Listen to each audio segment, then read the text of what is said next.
Hello everyone, welcome back. आज की class में हम नेक्स्ट के 5 इम्पोर्टेंट ग्रामर रूल्स पढ़ेंगे, जिनके साथ हम उनके कुछ एक एग्जाम्पल भी देखेंगे। तो लेट्स स्टार्ट। तो हमारा कॉन्सेप्ट नंबर 11 आज हम पढ़ेंगे। तो कॉन्सेप्ट नंबर 1 है when plural noun such as distance, period of time, sum of money, quantity is considered as a unit. मतलब जब हमारा जो प्लूरल नाउन होता है, जिसमें अगर ऐसे इसमें डिस्टेंस हो या पीरियड ऑफ टाइम की बात करी हो या फिर सम ऑफ मनी की बात हो या क्वांटिटी की बात हो, तो हम उसको एक यूनिटी की तरह कंसीडर करते हैं। आप इसको एक एग्जाम्पल की तरह समझिए, एग्जाम्पल से हम इसको ईजिली समझ सकते हैं। तो जैसे हमारे पास एग्जाम्पल दिया हुआ है, देखो जैसे 15 किलोमीटर। 15 किलोमीटर क्या है हमारे पास? 15 किलोमीटर हमारे पास एक डिस्टेंस है। ठीक है, 15 kilometre is a long distance. तो अगर हमारे पास अब देखो यहाँ पे 15 किलोमीटर दिया हुआ है ना, तो 15 किलोमीटर क्या है आपको? एक सेपरेशन दिख रही है? नहीं, हमारे यहाँ पे एक यूनिटी है। यूनिटी बताइए कि 15 किलोमीटर, 15 किलोमीटर अलग अलग नहीं हो सकता, एक साथ होता है। तो 15 kilometre is a long distance. इसके साथ हम हमेशा जब यूनिटी की बात होगी तो इसमें हम जो है सिंगुलर वर्ब ही यूज करेंगे। जैसे कि हमने कल के उसमें देखा था कि एक एग्जांपल में कि कुछ एक ग्रुप और कलेक्टिव नाउन होते हैं जिनके साथ हम सिंगुलर और प्लूरल यूज करते हैं। वैसे यहाँ पे अगर यूनिटी में कोई चीज होगी, जैसे डिस्टेंस हो गया, पीरियड ऑफ टाइम हो गया, या सम ऑफ मनी हो गया, या क्वांटिटी हो गया, तो उसको जो है हम सिंगुलर में यूज करेंगे। अगर वो ऐसी चीजें जो यूनिटी में ना हो, जैसे हमारे पास एग्जांपल देख सकते हैं, देखो लास्ट वाला, $10 वर स्कैटर्ड ऑन द फ्लोर। $10 जो है फ्लोर पर पड़े हुए हैं, स्कैटर्ड होता है मतलब बिखरे हुए हैं। ठीक है, तो हमारे पास क्या आया? वर आया। वर मतलब प्लूरल। तो ऐसे हम इसके एग्जांपल देखेंगे। जैसे सेकंड एग्जांपल देखो, 20 ईयर्स। 20 ईयर्स एक साथ होते हैं ना, ऐसे तो है नहीं कि अलग अलग होते हैं। तो 20 years is a very long time. Is मतलब यहाँ पे क्या लगा? इज भी हमारे पास आ गई सिंगुलर वर्ब। मतलब इसको आप इजीली समझ सकते हो, जैसे आसान भाषा में समझो इसको, इजी लैंग्वेज में, कि जब भी यूनिटी की बात होगी, कोई चीज यूनिटी में होगी, एक साथ कोई चीज हो रही होगी, तो हम उसमें जो है सिंगुलर यूज करेंगे, सिंगुलर वर्ब। और अगर कोई सेपरेशन में मतलब अलग अलग तरह से कोई चीज़ हो रही है, तो उसमें हम जो है प्लूरल वर्ब यूज़ करेंगे। बस इतना सा ये एग्जांपल है, बस ये आपने समझना है। पर इसमें इतना याद रखना कि इसमें क्या क्या चीज़ें आती है। जैसे डिस्टेंस हो गया, डिस्टेंस जैसे 15 किलोमीटर हो गया, पीरियड ऑफ टाइम हो गया, 20 ईयर्स हो गया। ठीक है, वैसे हमारे पास 3 मील्स हो गया, ये भी हमारे पास एक डिस्टेंस ही हुआ। ठीक है, सम ऑफ मनी हो गई, कितनी है सम ऑफ मनी? कितनी है हमारे पास? $10 is a high price to pay. ठीक है, वैसे ही क्वांटिटी होगी, कितनी क्वांटिटी है? $10 होगी। ये क्वांटिटी भी मान सकते हैं इसको, या मनी, कुछ भी मान सकते हैं हम इसको। ठीक है, तो ये हमारा कॉन्सेप्ट 11 क्लियर हुआ।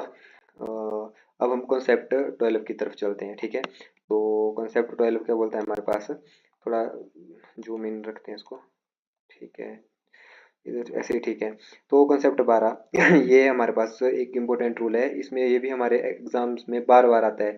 जैसे इसमें बोला क्या हुआ, देखो इसको, वन ऑफ द। जब भी आपको वन ऑफ द से सेंटेंस स्टार्ट हुआ मिलेगा, तो आपने हमेशा उसको याद रखना कि उसके साथ plural noun plus singular verb ही लगती है। ठीक है, तो एग्जाम्पल देखो, जैसे एग्जाम्पल है, one of the boys has submitted the homework late. देखो अपने यहाँ पे नाउन क्या आया हमारे पास? बॉयज आया। ये क्या आया? प्लूरल आया। ठीक है, वर्ब क्या आई? सिंगुलर आई। ठीक है, हैज। वैसे ही हमने देखना, one of the books has been misplaced from the library. Books, books दी हुई है, बुक्स क्या है? प्लूरल नाउन है। हैज क्या है? सिंगुलर वर्ब है। ठीक है, been misplaced from the library. वैसे तीसरा एग्जांपल है, one of the players is missing from the team. One of the players, कोई एक प्लेयर, लाखों में एक होता है वैसे इसका मतलब, पर यहाँ पे इसका मतलब है one of the players. Player बहुत से प्लेयरों में से एक प्लेयर जो है मिसिंग है टीम से, इज, तो ये भी क्या लगा? सिंगुलर वर्ब लगी यहाँ पे भी। ठीक है, वैसे ही ये हो गया। अब इसका एक एक्सेप्शन होता है, इसको आप एक्सेप्शन की तरह नोट करना। एक एक्सेप्शन है इसका। ठीक है, वन ऑफ द के बाद जब भी वो और दैट हो, तो उसके बाद हमेशा प्लूरल वर्ब लगती है। ये आपको लर्न करना पड़ेगा।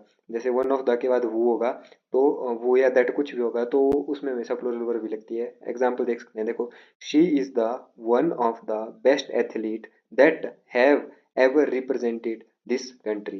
तो आप देख सकते हैं, देखो यहाँ पे वन ऑफ द दिया हुआ है। कहाँ पे वन ऑफ द हमारे पास दिया हुआ है? ठीक है, तो इसके बाद वो दिया हुआ है, वो तो नहीं है, पर दैट दिया हुआ है। तो दैट दिया हुआ है, तो मतलब इसमें क्या आ गया? हैव आ गया। हैव क्या है हमारे पास? प्लूरल वर्ब होती है। तो ये हमारे पास हो गया। ए वाला एक्सेप्शन ए, पर इसमें सबसे ज़्यादा इंपॉर्टेंट ये हमारे से पूछते हैं डायरेक्ट वन ऑफ द। इसमें एरर में क्वेश्चन आ जाता है कि वन ऑफ द के बाद सिंगुलर वर्ब दे देते हैं आपको। इसमें जैसे दे दिया होगा वन ऑफ द बॉयज, इसमें दिया होगा plural verb have submitted the homework late, तो ये हमारे पास गलत हो जाता है। हमेशा याद रखना कि इसमें सिंगुलर वर्ब ही यूज होती है, ठीक है। अब हम नेक्स्ट कॉन्सेप्ट करेंगे, कॉन्सेप्ट नंबर 13।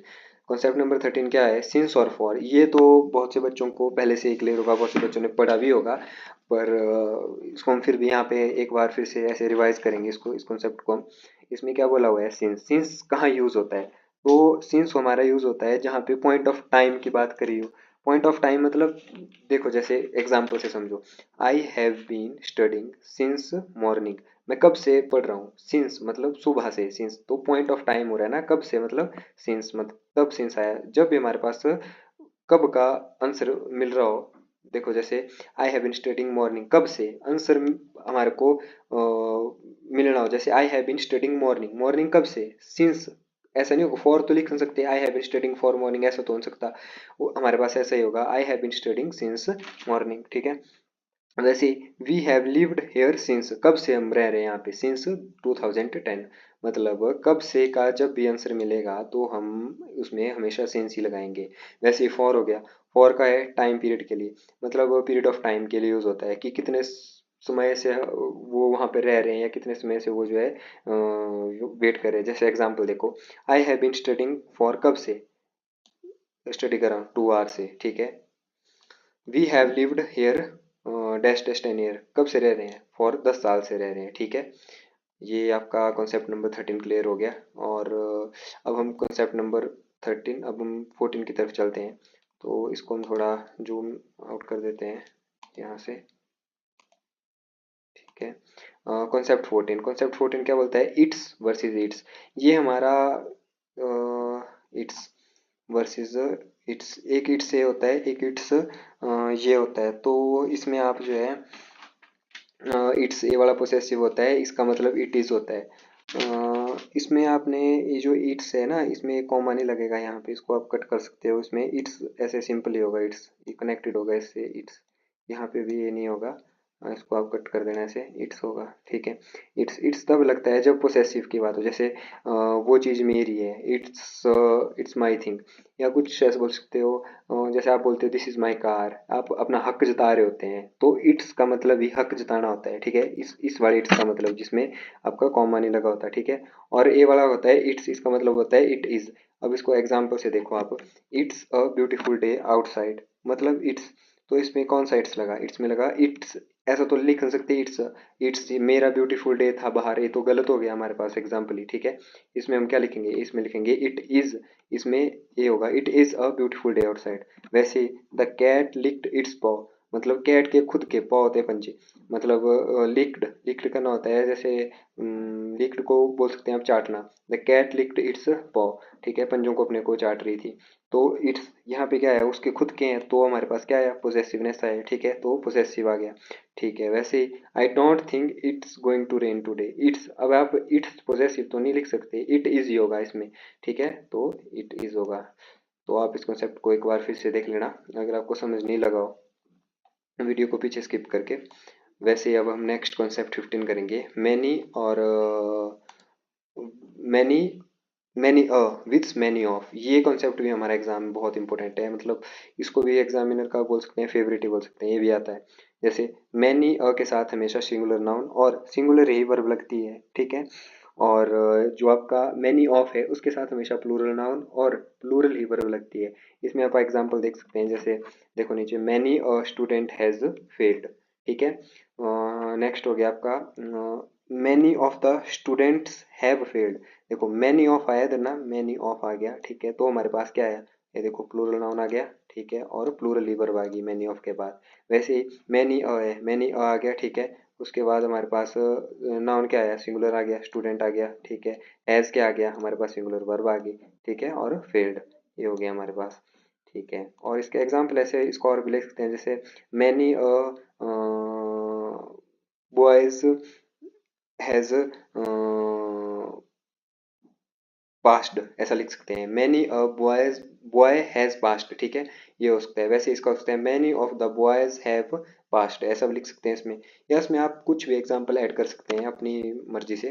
तो इसमें आप देख लेना एग्जाम्पल, इसमें आप अपने खुद से ट्राई करना, ताकि इसमें आपको ऐसा होगा कि थोड़ा ज़्यादा समझ आएगा अपने, अगर खुद से आप इसमें एग्जाम्पल ऐड करोगे। ठीक है, तो आज हमारे कॉन्सेप्ट 5 कॉन्सेप्ट हो गए। इजी कॉन्सेप्ट थे आज की क्लास में, ऐसे कोई ज़्यादा टफ कॉन्सेप्ट नहीं थे। बट आप एक बार फिर से इनको रिवाइज कर लेना। आपको इनके जो पीडीएफ हैं वो हमारे टेलीग्राम चैनल पे मिल जाएंगे। तो टेलीग्राम चैनल का लिंक मैं डिस्क्रिप्शन में दे दूंगा वीडियो के लास्ट में। आप अगर चाहो तो इसके पीडीएफ बना सकते हो, सॉरी नोट्स बना सकते हो पीडीएफ से। तो आज की क्लास यही एंड होती है।